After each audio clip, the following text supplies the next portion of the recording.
Hello, everyone. Welcome to a Q&A with Linda Lee, hosted by her daughter, Alex. I've done this before with Linda. I have a podcast. It's nothing super official, but I started it when I lived in London. It's called Alex Not Alice, the podcast, and you can subscribe on all podcast platforms. But I did an episode with Linda years ago. It was sort of a way for me to interview people, tell stories, and stay connected while I lived abroad. So if people wanted to hear about what was happening in London, I would just kind of direct them to my podcast. So Linda was someone I interviewed, and I remember asking some questions, and at the time Linda was really into painting rocks. So I remember that being the title of the podcast, Painting Rocks. So if you haven't figured it out, Linda Lee is our expert here at the Sewing Workshop, but she's also an avid hobbyist. She dabbles in millions of things. Honestly, I can't really say anything she's not good at, maybe except for Christmas Day cooking. Right. We were just joking. We had a great Christmas. Obviously, I'm here in Kansas with my family, which is my mom and my dad. And, Linda wanted to cook a Christmas meal. But since there's only 3 of us, we don't need like a huge meal. So at the time, she came up with a turkey that was already cooked. And we came up with mashed potatoes and peas, and I don't know, It all tasted like it had been boiled in dishwater.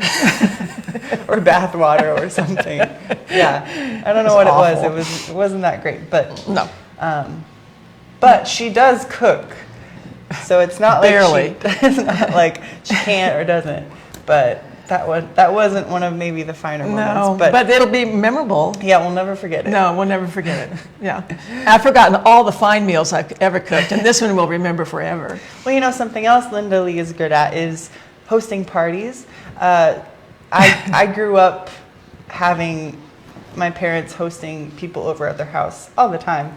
And so you're great with knowing how to set a party together. I like to do parties. Yeah. I like to get my dishes out, all those things I never use, and dress the table. And the food is sort of not significant. It's the look of the table. Mm-hmm. It's all about style, isn't it?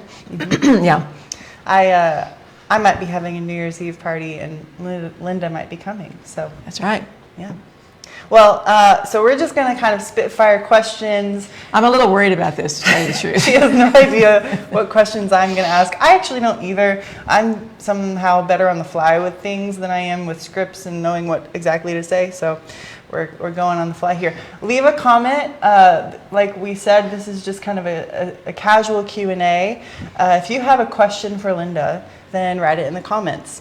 And that will be some of the questions we can ask too. So we will talk about sewing, of course, but I hope you guys can just, have some fun, and we're just gonna talk. It's hard to get back in the groove today.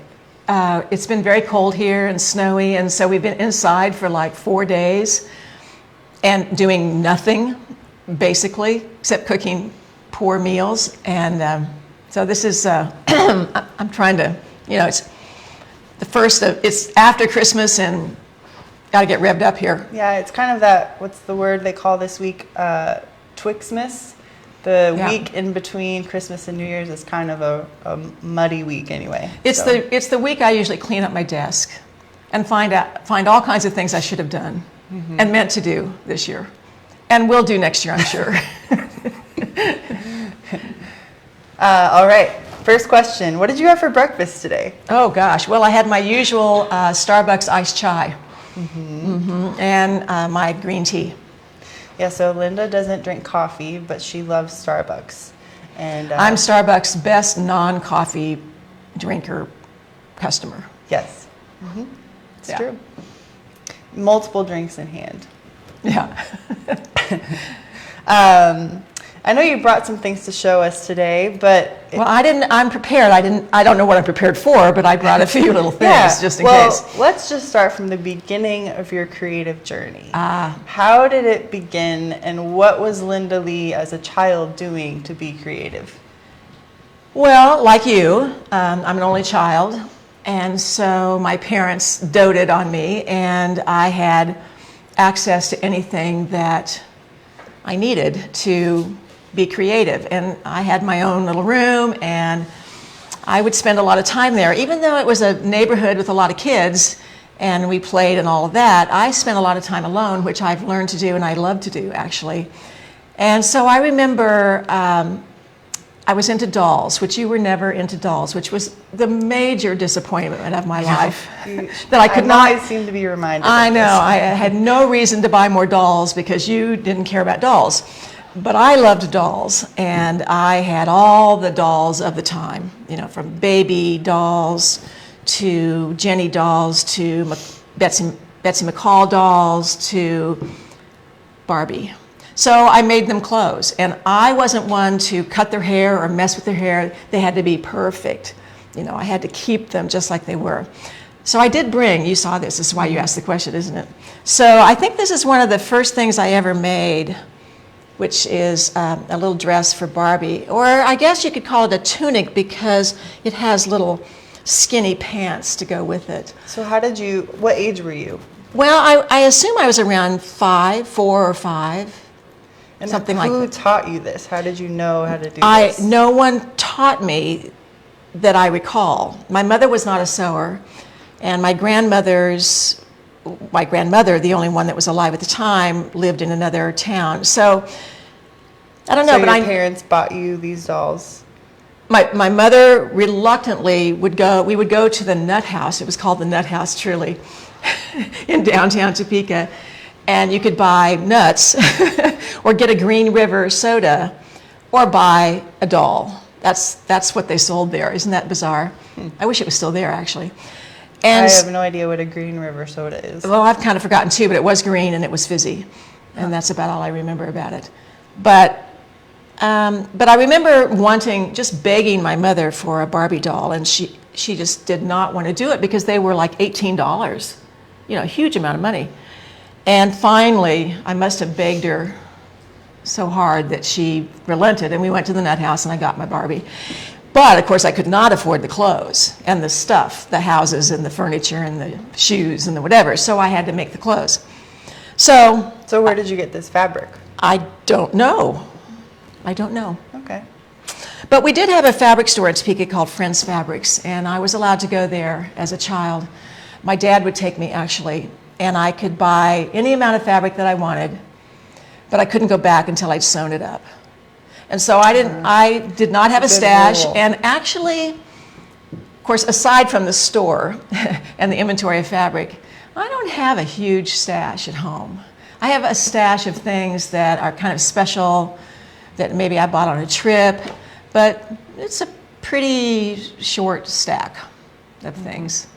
So no one actually taught you how to sew? Not until I got to 7th grade, and then Mrs. Creasy was my home ec teacher, and I adored her, and I made my apron and my dirndl skirt. Well, actually, I think I've talked about this. In 6th grade, I made little felt beanies, little blue and white beanies for Polk School. It had a P on it. They were out of felt, and I sold those. And I sold 100 of them for $1 each. So with my $100, I bought more fabric to make more things to sell starting in 7th grade. But it was in 7th grade that I had my first formal sewing class. What other creative things were you doing? Oh, I was doing bargello and needlepoint and hand embroidery. I was doing tea towels and napkins and little kits of embroidery. But I was never painting, or I wasn't an artist in that sense.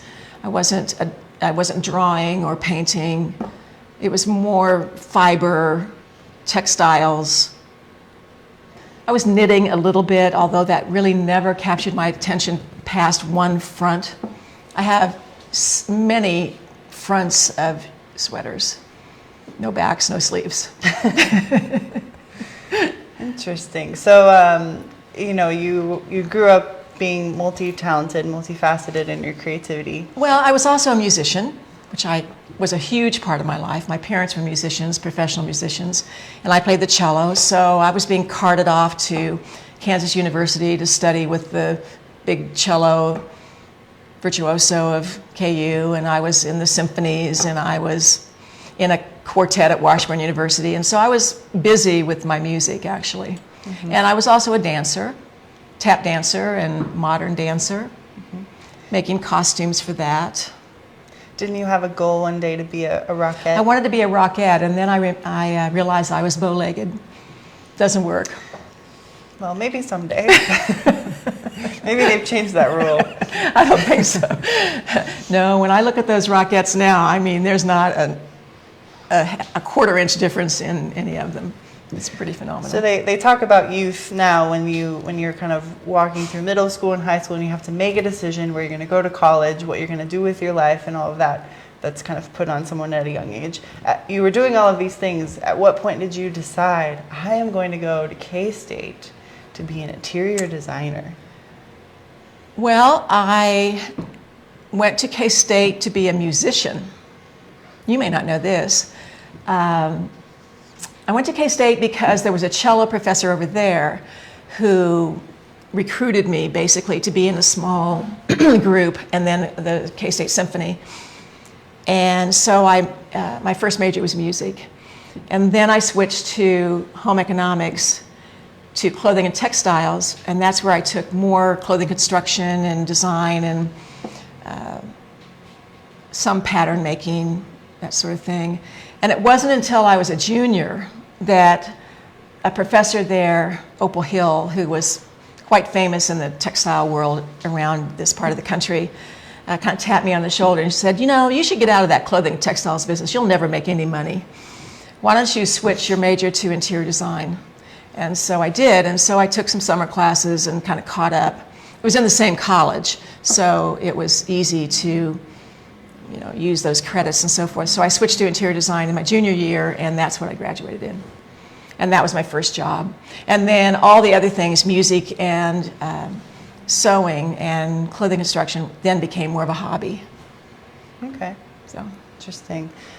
So interior design influenced your style and love for garments. Was there a moment when you saw the worlds of interior design and garments and style colliding? That came actually much later. I was an interior designer for a commercial design firm in my 20s, and I actually stopped sewing completely because we were wearing labels, the horse, the alligator, whatever. Everything was a little logo right here, and you weren't cool if you didn't have one of those on. So I stopped sewing, and then I started my own design business shortly, in my early 20s. Actually, I think I was 22 or 23, something like that. And got really, really busy with that profession and had a lot of employees and all of that. So then in the 80s, so that would have been for about 20 years, I was just doing interior design. And then in the That was called Linda Lee Design Associates. Linda Lee right? Design Associates, which is still the umbrella name for all of this as well. But at any rate, I read an article in Sew News about a woman named Karen Laddish from Kansas City who you could hire to teach you how to buy fabric and get into the fabric store business. And I remember calling her saying, I want to open a fabric store for sewing, for clothing in Topeka, Kansas. And she said, well, you're crazy. This was in the era when all of the stores had closed and it wasn't that strong of a career path. But I hired her. She flew me to New York and taught me how to buy from jobbers and brokers and, non-traditional ways to buy fabric. And that's when I came back to Topeka and opened a fabric store called Threadwear. What's the first fabric you bought for the store? Oh, I'll never forget this. It was a group of fabrics it was a private collection of, I knew this would happen to me, these names. It was a famous designer who died, and he was owned by Revlon, and his private collection of fabrics was in a warehouse in New York, and I had access to that. fabric. So one of the very first fabrics that I really remember is a group of black silk and jacquards and gazars and just beautiful high-end fabrics. And they had the original tags on them of what he had paid for them, $300 and $400 and $500 a yard, and I was able to buy anything I wanted for $10 a yard. And so that pretty much was the collection for the first opening of the store called Threadwear. And was the store mostly Topeka based? People walked in? It was Topeka based. It wasn't online like we are now? I don't think I owned a computer then. So how did people outside of Topeka buy the fabric? They didn't. It was totally a local store. I mean, regional, Kansas City, Manhattan, Lawrence, and so forth. But no, we were a local fabric store. And we had classes, and you sold machines. And we became a Bernina dealer. Mm-hmm. Yeah. Mm-hmm. And then somewhere in the late 80s, there was a Bernina dealership in Topeka, and I started teaching for her, Linda something. And she sent me to Bernina University in Denver, where I met Sandra Betsina, who was so inspiring to me. But in the course of listening to her, she talked about this place called the Sewing Workshop in San Francisco. And so I signed up to go take a class out there. And I walked into this school in San Francisco and went, oh, this is cool. And ultimately, I bought the school because Sandra Betsina told me to. And if you know Sandra, you do exactly what she says to do. She's a very powerful person, and she is in the know, and knows everybody, and I really admire her. Mm-hmm. So bought the school, and that's when we had Threadwear in Topeka and the Sewing Workshop in San Francisco. And I quickly found out after I bought the school that I needed to do something to drive people to San Francisco to take classes. And so came up with the idea of designing patterns. And so that's how the pattern collection came about. And it ultimately became the more viable part of that business. But it initially was just try to get, that's how we could get the word out to get people to go take a class in San Francisco. Mm-hmm. But the patterns became the thing. I remember taking classes out there when I was young. I think there was I'd drag you out there, you'd sit under a table. No, I sewed. Yeah. I remember taking a pillow class, and I remember taking it was actually it would probably be really trendy right now. It was a crop top. I made it like a pajama crop top with these wide leg pajama pants, all in the same. It was teal and blue, and the back actually just tied. It didn't have a back. Very risky for a 7-year-old pajama set, but it was fun. Yeah. So, that's how I learned to sew. Let's talk a little bit about your own personal style. So, do you have a favorite designer? A singular favorite designer. Just what comes to mind? Well, the first name that came to mind was Issey Miyake, only because when you're in San Francisco, there's this whole Asian influence that, permeates everything about San Francisco, from fashion to food to living style and everything. So he was the first designer who I really followed. And we had a connection with a teacher there who taught this Miyake geometry class, we called it. And she had a collection and had access to a collection by another person of a history of Miyake clothing. And so a lot of the details and just shapes and things that our patterns were and still are based on have come from that designer. We did a photo shoot here yesterday, and Linda actually pulled out the original, I think it was the original pattern, mm-hmm. and it was rolled up in, brown construction paper, and it was the Japanesque, mm-hmm. and, before printing or before McCall's, it was before digitizing. Yeah. Erin and Kathy would paste up these patterns the old way, mm-hmm. and we'd get them printed out. I've seen that. Yeah. Mm-hmm. Yeah. Do you have a favorite store in the world? Oh, Liberty of London, for sure. Whenever you and I go there, that's a feast for innovative design. But in the US, I think my favorites, well, I have two favorite stores actually. One is in Santa Fe Dry Goods. Lots of inspiration there with great designers, German designers, Japanese designers, English designers, European designers, and then Evie Lou in Cleveland, where you live. Same thing. Mm-hmm. What's your favorite place in the world? My favorite place? Well, it used to be in Italy, but 4 or 5 years ago, when you and I were in Chateau du Mans in France, we took rented a car and drove about 4 hours to the Provence area and stayed in this lovely place called Baptiste des Maries out in the middle of nowhere. It was a winery hotel, and then every day we would go out and visit those small communities. I loved that. Mm-hmm. Shout out Nancy Schreiber if you're watching. Yeah, she was with us. We went to Lacoste, France, which is a tiny, tiny town, and that's where they had actually a school, an art school. Well, it's the Savannah College of Art Extension campus, Mm-hmm. satellite. Yeah. Mm-hmm. That was fun. Yeah. What is your favorite color, for the record? Oh, my favorite color? Well, some sort of a gold, rose gold. No? Yeah, mustard gold, golds of.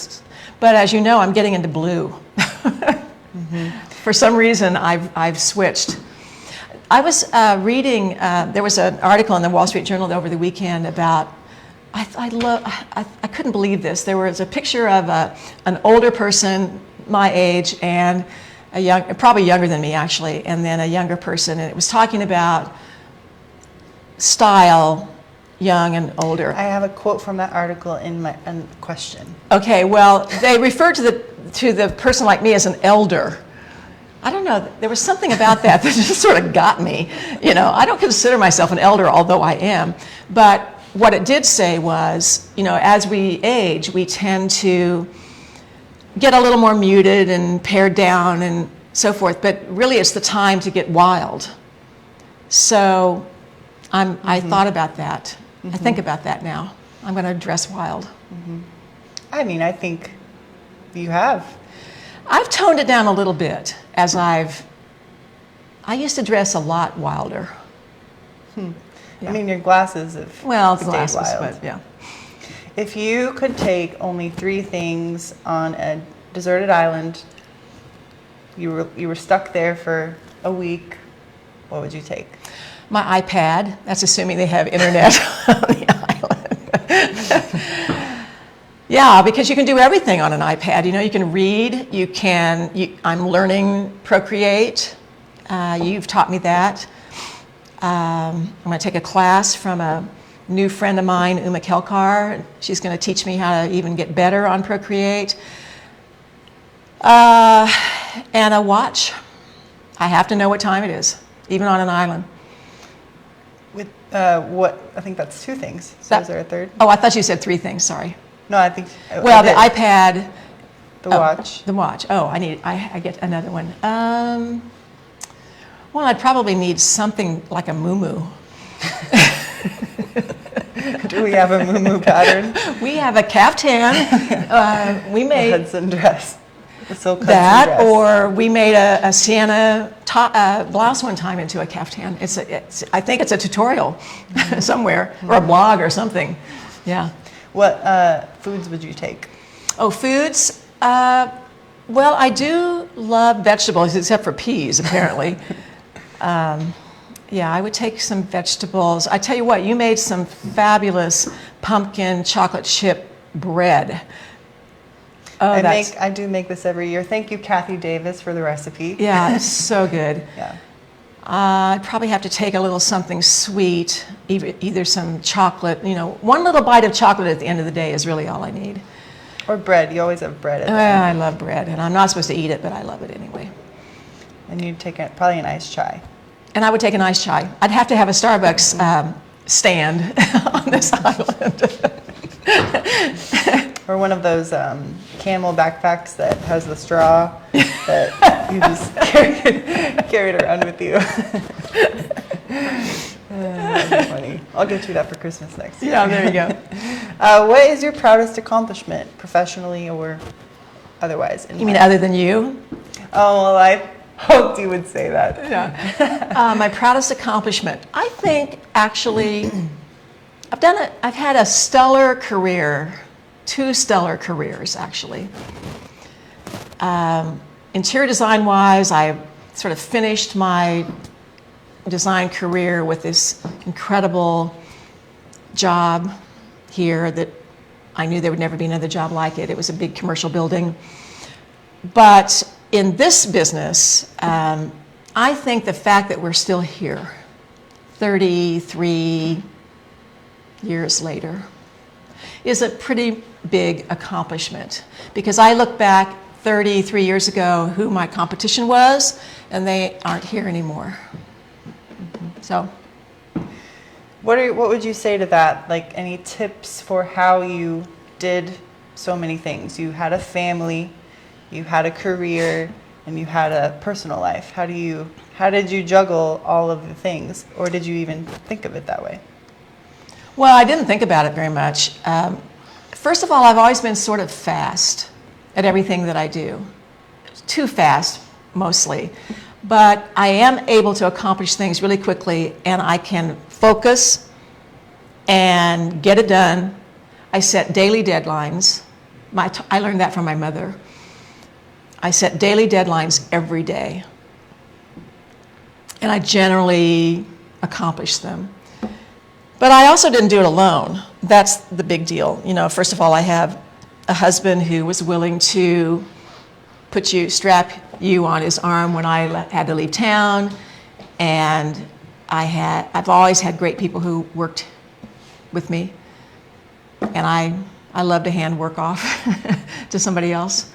So I think, but there's a certain amount of perseverance I think that takes, and a certain amount of ability to fail, because I failed a million times, and while it pains me, I've always felt like, well, that's the time to change something. We do a lot of changing around here. I drive people crazy who work here because I change things all the time, but it's my way of trying to keep it churning and not get stale. Mm-hmm. Plus, I get bored easily. If you could rename the sewing workshop, what would you name it? Because you bought it with that name already. Correct. And then you came up with the Threadwear name for your fabric store. I've always liked that name, actually. The wear was W-E-A-R. I like that name. I'm not unhappy with the name, the Sewing Workshop. It's a little bit generic, and because it's so generic, we've never been able to trademark it. But I don't have another name that's better. It is exactly who we are, if you think about it. We sew and we do workshops, and it's a workshop is a whole community of learning and commuting. Mm-hmm. So I think it's a pretty good name, actually. Mm-hmm. But no, I didn't name it. Marcy Tilton did. Did you find the community in interior design different than the community in the sewing Totally. world? Yeah. The interior design community is very remote, and it's much more difficult to have a community. Even though I belonged to ASID and IBD and all those professional organizations and go to conventions and so forth, I never connected in the same way that I do with my peers in this business, but mostly the customers in this business. It's a very personal thing. Let's talk a little bit about sewing. So, do you have a favorite sewing tool of all time? Well, I don't know what I ever did without FusiWeb. Mm-hmm. That's got to be it. I mean, my 3 tools probably are a ruler, a chalconer, and FusiWeb. And with those three, I could probably accomplish most things, because I have to have pins and those kinds of basic mm-hmm. things too. But as far as extra things, the chalconer and the FusiWeb are mm-hmm. fantastic. Do you have a favorite sewing technique you could sew over and over, almost blindly? Those miters. Mm-hmm. Yeah, I love doing miters. Mm-hmm. I can do them in my sleep. But I remember not being able to do them right off the bat. I would have to look at it and check the instructions and practice. But now I can do it in my sleep. What's the technique that's your least favorite? You know you have to sew Oh. it, and you Cut it- already know you don't Cutting want out. to. I really cannot stand to cut out. And it prevents me from sewing. Like, I would love to sew right now, but I don't have anything cut out and don't feel like cutting out. So I won't be sewing today. That's where I guess you need Kathy Davis, who, I don't know if she loves it, but She's very a good at it. cutter-outer, that's for sure. Yeah. Going back to that article in the Wall Street Journal this weekend, I don't know what the title of the article was called, but they had a quote that said, "Clothing carries memories." Do you have an iconic Linda Lee outfit that comes to mind when you think of a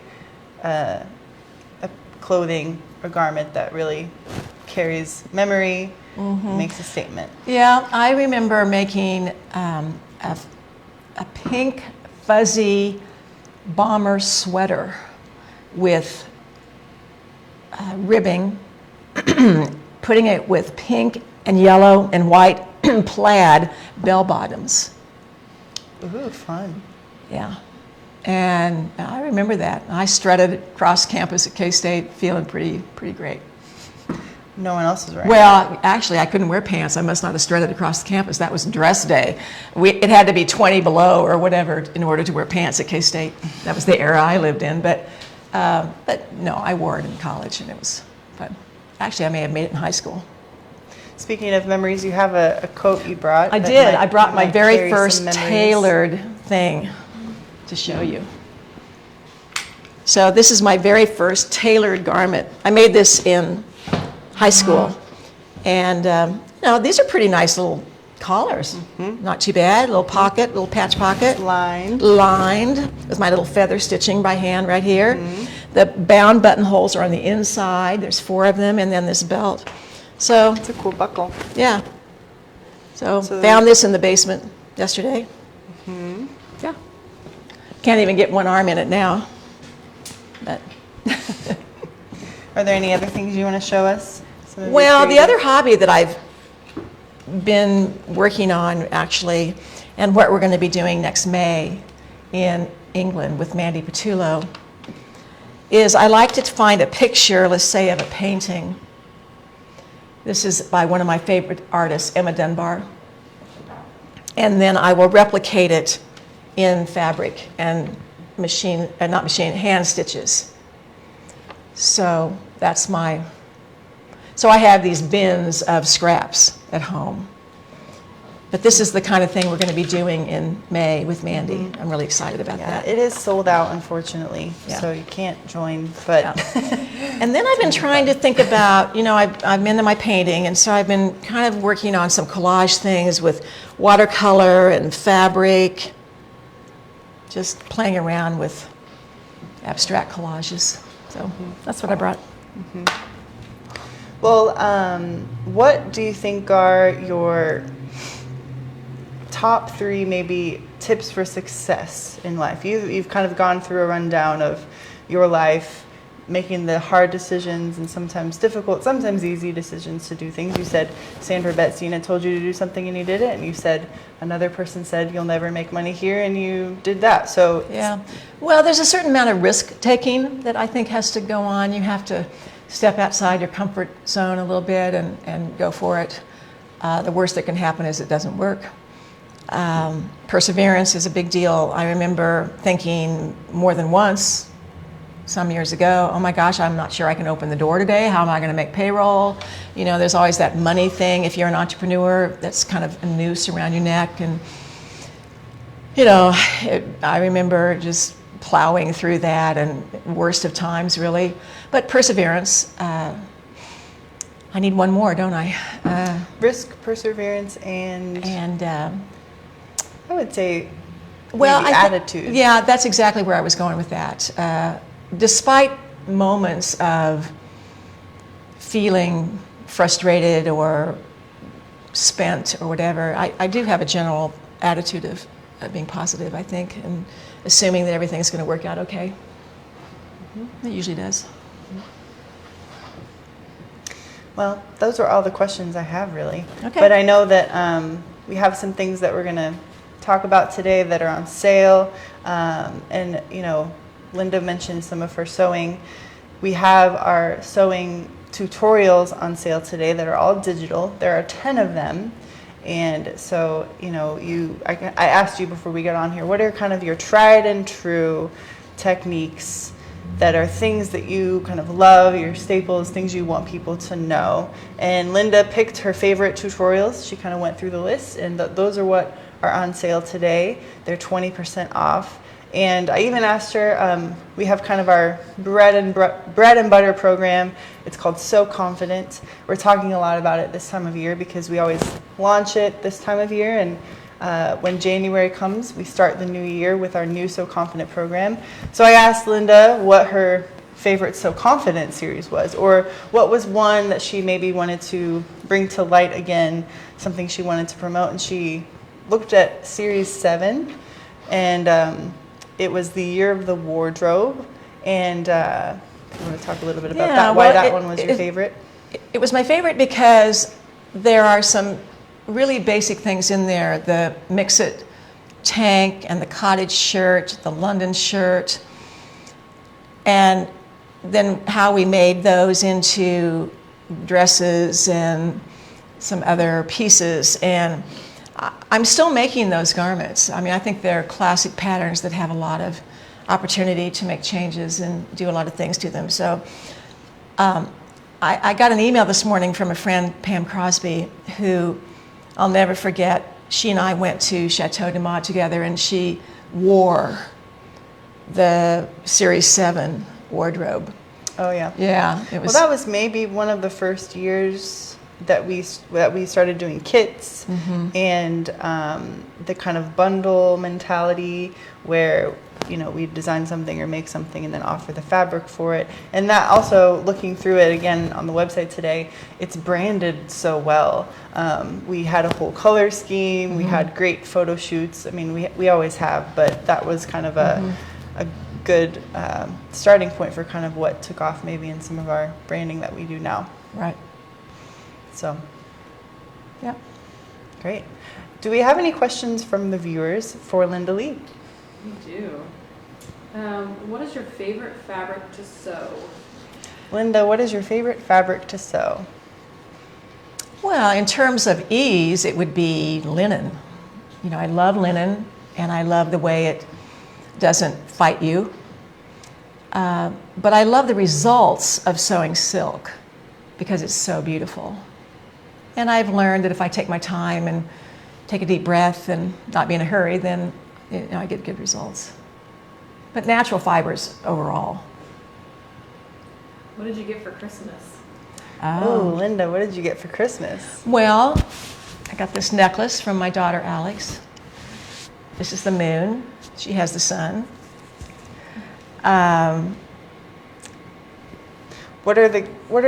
See, my mom and dad, I know many people would say this, but your mom and your dad are the hardest people to find gifts for. Yeah. So Linda, I send links. she sends links Ahead of to time. things. But we got into a snafu a couple of years ago where she was sending the same link to my dad and me, so then we would double her presents of the same thing. We did it only once this year. Yeah. So Yeah. she did get the same thing twice, only once. Yeah. But Got my favorite pencil sharpener from Blackwing, and I got a couple of cookbooks that are interesting from Samantha that are quite interesting. Number one cookbook, Vivian Thomas, is that the last name? I thought it was an H.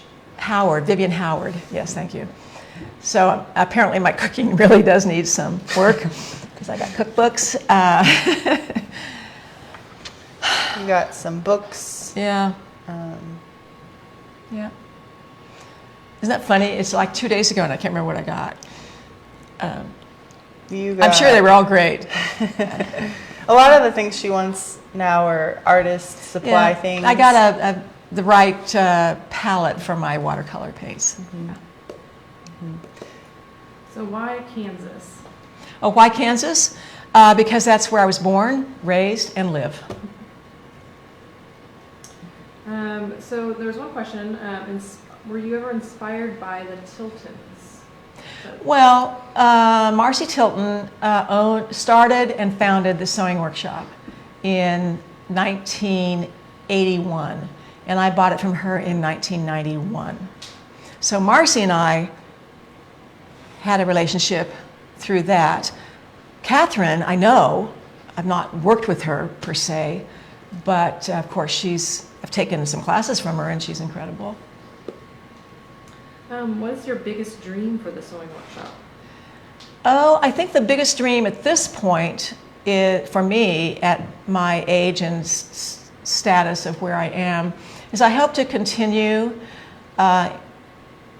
and always be in the creative edge of this company, but I would like to see it go on with Alex, Erin, Betsy, whoever, Deb. I want it to sustain as a company, no matter whether I'm here or not. I'm not going anywhere, but you never know. So that's my biggest dream. I'm making a natural linen London jacket with machine embroidered patches fringed on the edges. I need to line it or underline it. What type of fabric would you use? Did she say it was linen? Yes. Okay. I would line it with Bemberg rayon or China silk. That was kind of a long question, but Oh, sorry. The question was someone was working with a linen that was doing machine embroidery with fringe, so they were wondering what fabric to use to underline it. Underline it or line it, yeah. I would use either one of them to do either technique, China silk or Bemberg rayon. Do you use any other patterns from other companies? Never. Do you use any other patterns from other companies? I haven't sewn another pattern. No. I made you a Vogue coat about 10 years ago, and that's probably the last one. What is your advice for living so well? What's my advice for living so well? I don't know. Get up in the morning and get at it. That's what prevents me from retiring. I have no idea what I would do on a daily basis. I really enjoy coming in and having conversations with the people around here. And like, we were just sitting here getting ready to go live, and you mentioned something relating a picture that I had put on this is our new set for our filming, by the way, and I'd made this little bulletin board and I put this jacket up there, and you loved that jacket, and you looked back there and said, those sleeves look like that waffle fabric. I thought, well, what a great idea. We were on another track on making a jacket pattern for this year, which we're going to do. Well, that's a great idea, but just that little bit of a conversation will lead us down another path to look at alternate looks for that. And that's what you get in a group, and I would never have thought of that on my own. Earlier you were talking about the first fabric you bought for Threadwear. A couple people said Perry Ellis, Halston, Bill Black. Halston. It was Halston's fabrics. Okay. Yes, thank you very much. The question was, what was the first fabric Linda bought from Yes. the store? Absolutely. I would like to go in and add on to what you were saying about living well, because I think some of the thread or theme of what you can hear from Linda is that her life is very diversified. She's reading things, she's absorbing information all the time. Like, even right now in our house, we started a puzzle. We might not be doing very good at it, and you're probably going to throw it away when I leave.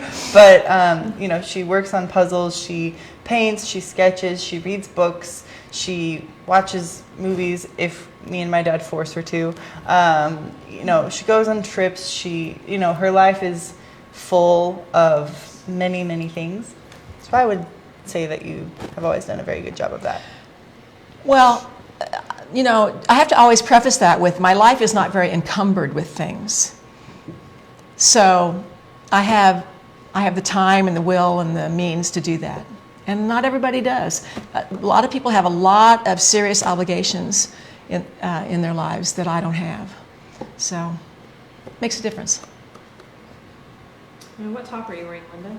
I am wearing the Liberty shirt made as a sweatshirt sort of thing, and it is a tutorial, turning the Liberty into a t-shirt or whatever we called it. I think the one in the tutorial has a cowl neck on it, but yeah, this is a knit fabric and it's the Liberty. And I've always loved this. I love this. Yeah. And I'm wearing the Berwick Street tunic, and I have embroidered the London skyline on a part of this garment. I don't know, you developed this pattern, and we kind of came up with this fun idea for using both black and white fabric. So I always liked this piece. Do you have any plans for Sew Kansas 2023? We have two Sew Kansases for 2023. They are full, I believe. We are considering a third one. Haven't made that decision yet, but probably. Would you do an origami out of denim? Would I do an origami out of denim? It would depend on the denim. Yes, I would do an origami out of denim. I would make it not the heaviest denim and not the lightest denim. A sort of mid-weight, it would hold its shape, but have a little bit of drape to it as well. It's a tough little mid call on that. But yeah, it'd be great in denim, really. Love the look. A couple of comments about wanting to see a lot of your earlier garments and do a Facebook Live on. Oh, we should do that. We have them in the vault. But we are bringing them back out, as you may see, in digital form. One by one, they're coming back. So the origami, I'm not sure what's slated next, but we're doing 2, 3, 4 a year at least. We did a lot more than that last year. I think Betsy probably has the number, but because she's the one who does that. But we probably brought out 6 or 8 last year. How does your collaboration with Louise Cutting come about? How did your collaboration with Louise Cutting come about? Louise and I used to do trade shows for Original Sewing and Quilt Expo and various other promoters. And we met at one of those. She might remember which one. Can't remember exactly. We met, had dinner, and liked one another, and started doing things together, having a workshop once a year in Florida, and also put the Shapes pattern line out together. But it was through trade shows. What have you learned from other patterns that you apply or avoid in sewing workshop patterns? What have you learned from other patterns that you Apply or avoid in sewing workshop patterns? Well, we try to make sure to tell you to put all the pieces together. That's supposed to be a joke. I made a pattern one time, and the pattern didn't tell you to put the sleeve in, for example.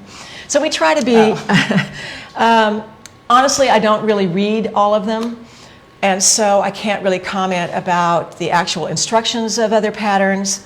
I do know enough to know that I think that our technical illustrations are the best. Erin does a job like no one else in the industry, bar none. We have been looking at some possible new design for the covers and packaging and that sort of thing.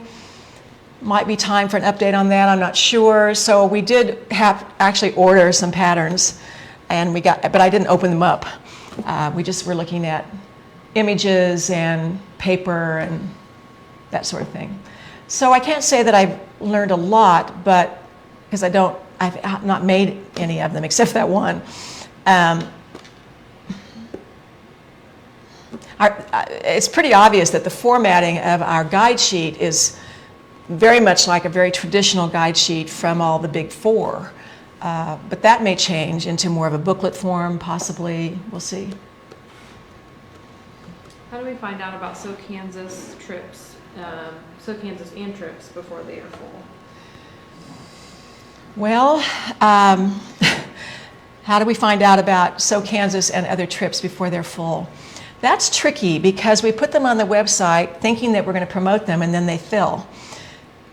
You can always email. We do have wait lists. Yes, we do have a list. And those people who are on that list do get an email saying, we've opened this up and you're the first to know, and that's when it usually fills, actually. So you're right. You should email us. So we have wait lists for all of our trips, and generally we might not put it open on the website if it's full from the wait list, like she said. So. All right. Not something? Okay.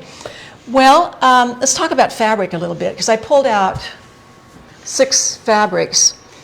Yeah, And they have a theme. they do have a theme. I don't know about you, but I'm a doodler. Are you a doodler? Well, you doodle in squares and I doodle in circles. Correct. So I've always loved squares and geometric shapes, and I translate that into fabric.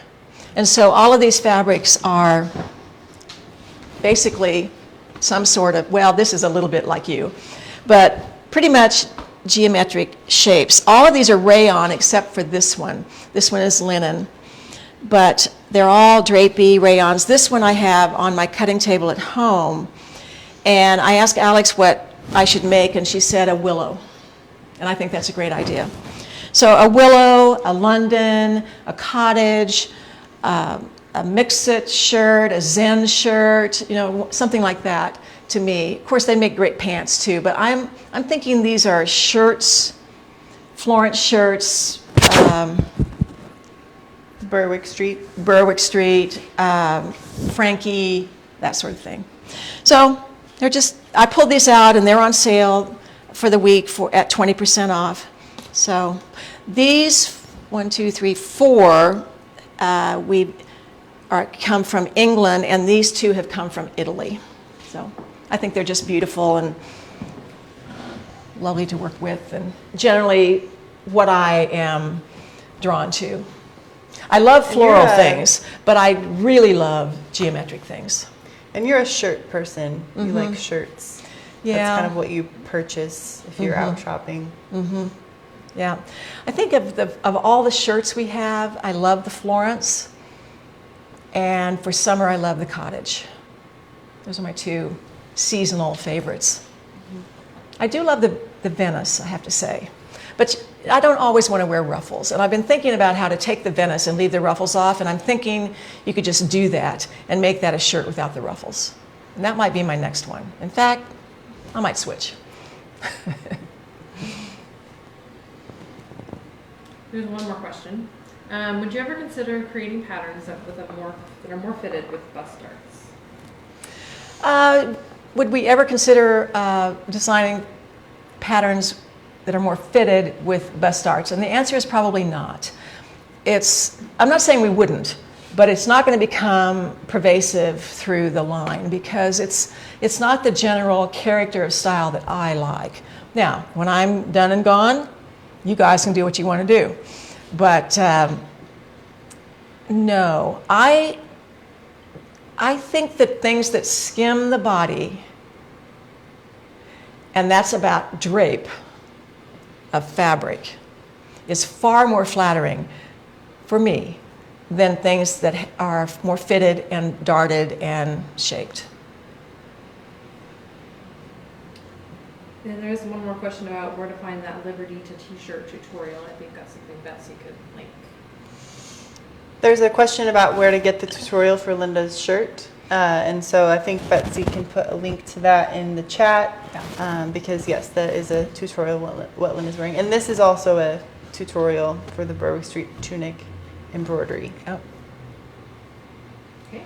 So just one more reminder to sign up for So Confident 2023.